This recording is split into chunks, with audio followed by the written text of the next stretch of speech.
Retrouvez Businesswoman avec MAF Pro, l'assurance des artisans, commerçants et professions libérales. MAF Pro, la référence qualité pro. Efficace et pas cher. C'est la MAF que je préfère. C'est la MAF.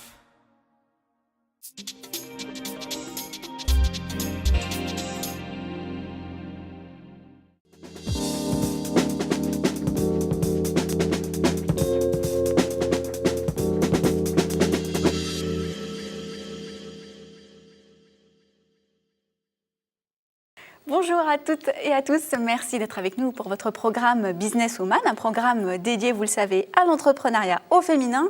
Alors elles étaient autrefois une petite poignée, elles sont aujourd'hui des milliers, chaque année de plus en plus nombreuses à transcender les stéréotypes et repenser l'équilibre entre vie de famille et vie professionnelle. Elles sont de plus en plus nombreuses à s'afficher et à s'assumer en une des magazines économiques. Les femmes seraient-elles devenues plus audacieuses?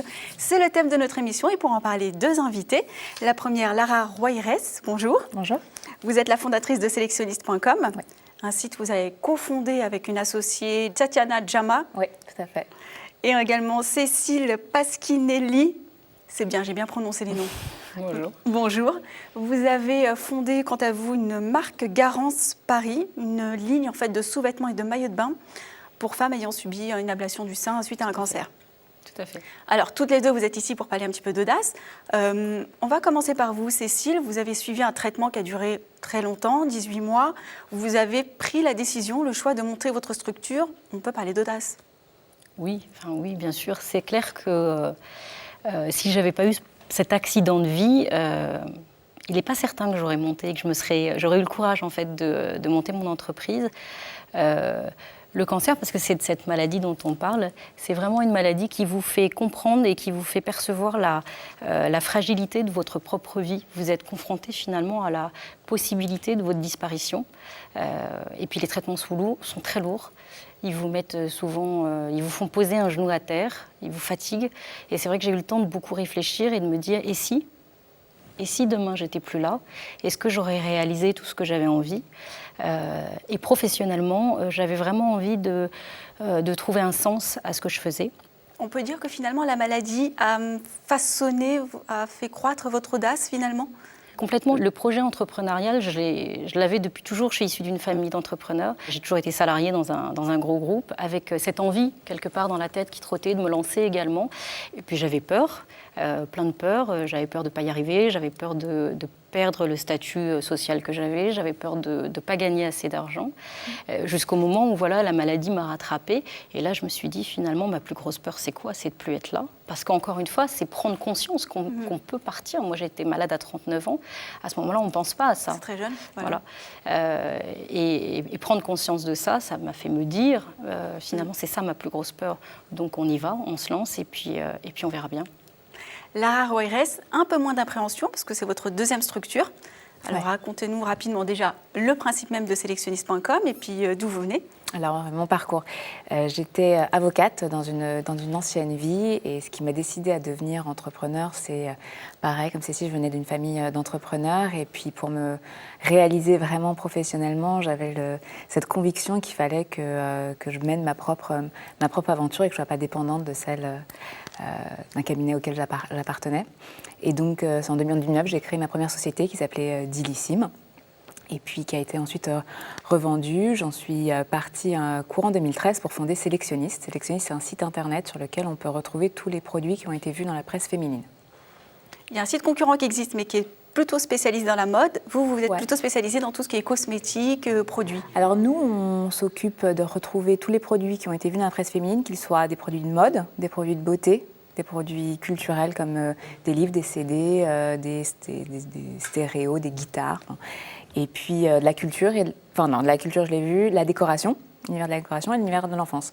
C'est aujourd'hui du moins en France et je crois dans le monde, un projet 360 comme ça, dans tous ces univers-là, qui est un moteur de recherche, on peut retrouver en se souvenant de quelques mots-clés, n'importe quel produit qui a été vu dans la presse féminine, je crois que ça n'existe pas. Quel est votre business model? Comment vous rémunérez-vous? Alors, on se rémunère en montant des opérations de partenariat avec les marques qui sont régulièrement dans la cité, dans la presse féminine. Ce qu'on leur offre, c'est de la visibilité, la possibilité de créer sur notre site comme une boutique, qui est une boutique qui est sur mesure, qu'elles peuvent complètement customiser et qui ne référence que les produits qui ont été vus dans la presse féminine. Il n'y a pas d'achat, c'est-à-dire que c'est une boutique virtuelle, mais on ne peut pas... Alors, c'est une boutique vers laquelle on redirige ensuite tous les produits qui sont présentés par marque, sont ensuite redirigés vers le site de la marque. Voilà.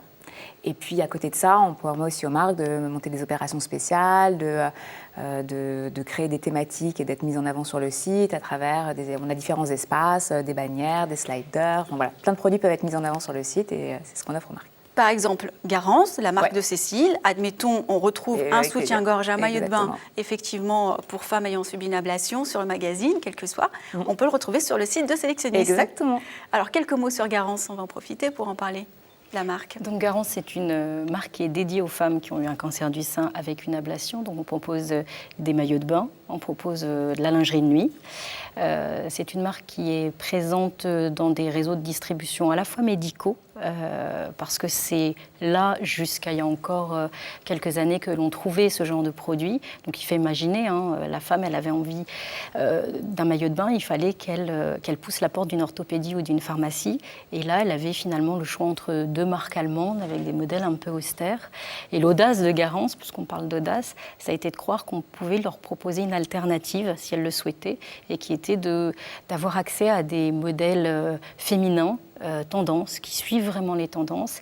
Ça, c'est une première chose en termes de produits. Et puis en termes de distribution, qu'elles pouvaient aussi les retrouver ailleurs que dans ce réseau médical. Féminiser, en fait, finalement, l'achat ou démédicaliser. Démédicaliser, effectivement. Voilà. Donc l'idée ensuite, c'est de pouvoir retrouver la marque dans des boutiques classiques et dans des grands magasins. Et c'est le cas dès cette année, puisque la marque est présente aux Galeries Lafayette à Haussmann.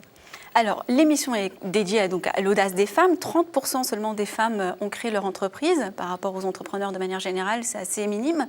Est-ce que vous pensez que le problème de l'entrepreneuriat féminin, si on va appeler ça un problème, c'est un problème d'audace, de courage, de sexisme ? Moi, je ne pense pas que ce soit un problème d'audace.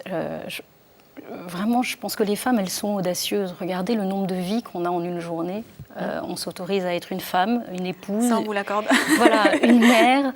On gère notre carrière en même temps. Donc, ce n'est pas un problème d'audace. Est-ce que c'est un problème de sexisme ? Je ne sais pas.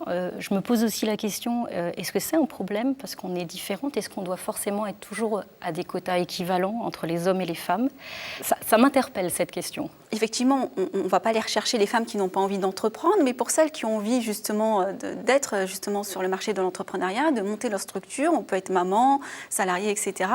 Pourquoi les femmes ont plus de difficultés finalement à accéder au statut de chef d'entreprise ? On sait que par exemple quand on discute avec les réseaux de femmes entrepreneurs, on dit qu'elles ont plus difficilement accès au financement, qu'elles ont plus de contraintes. Culturellement, c'est plus facile de dire à un homme qui rentre tard au foyer, c'est bien, il travaille dur pour sa famille.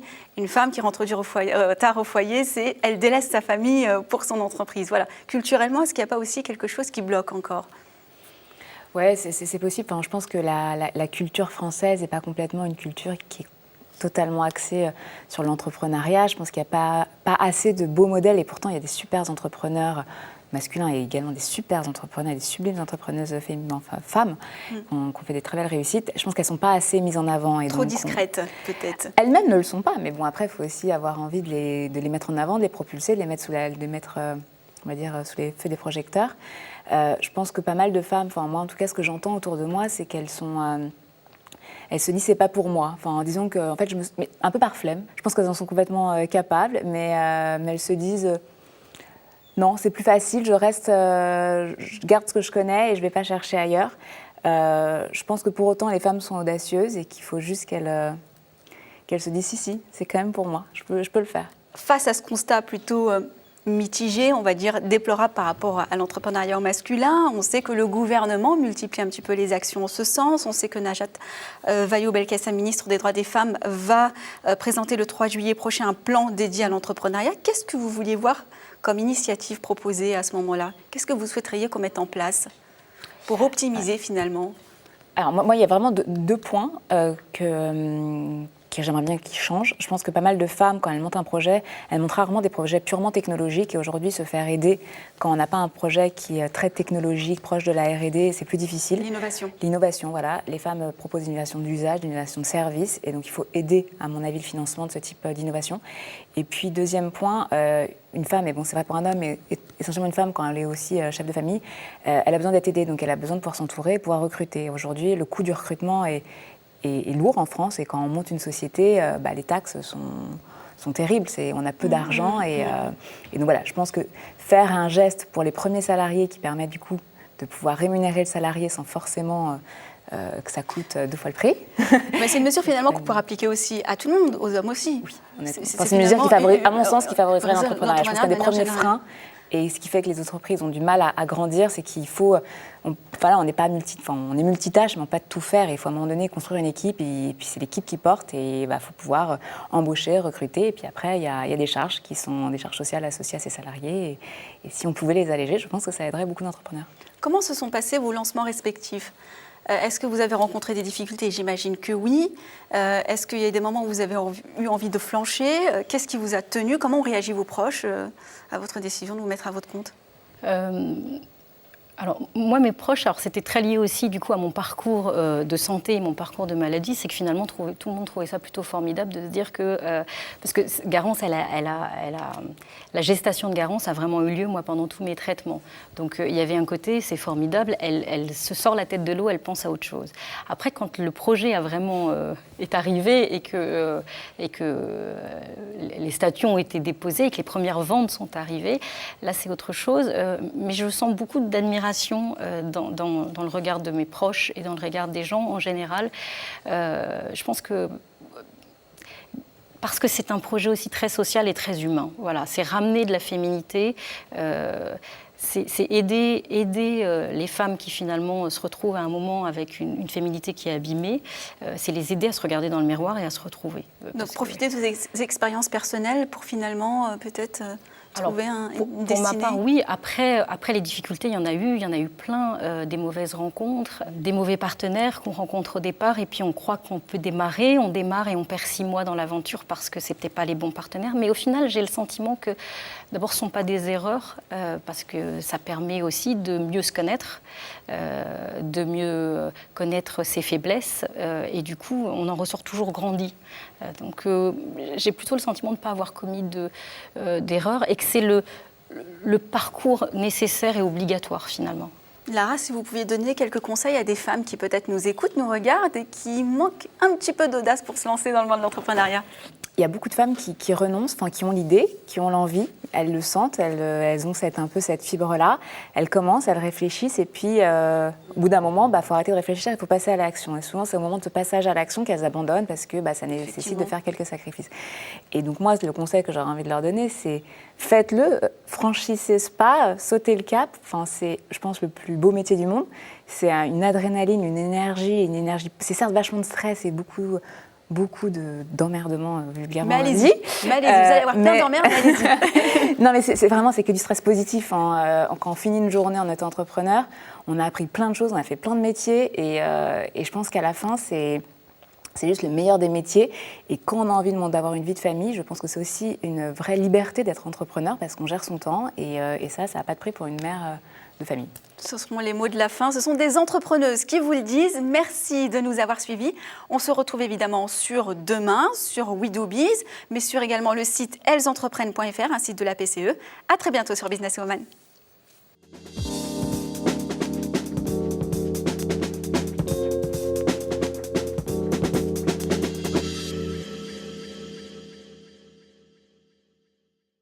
Businesswoman vous a été présenté par MAF Pro, l'assurance des professionnels depuis plus de 60 ans.